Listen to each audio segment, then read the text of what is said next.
দেশের ৩ অঞ্চলে ঘণ্টায় ৪৫ থেকে ৬০ কিলোমিটার বেগে বজ্রবৃষ্টি সহ অস্থায়ী ঝড়ো হাওয়ার পূর্বাভাস দিয়েছে আবহাওয়া অধিদপ্তর।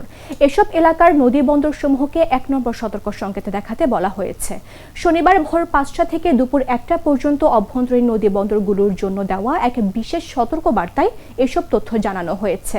আবহাওয়া অফিস জানিয়েছে, রংপুর, ময়মনসিংহ এবং সিলেট অঞ্চলসমূহের উপর দিয়ে পশ্চিম উত্তর পশ্চিম দিক থেকে ঘণ্টায় ৪৫ থেকে ৬০ কিলোমিটার বেগে বজ্রবৃষ্টি সহ অস্থায়ীভাবে ঝড়ো হাওয়া বয়ে যেতে পারে।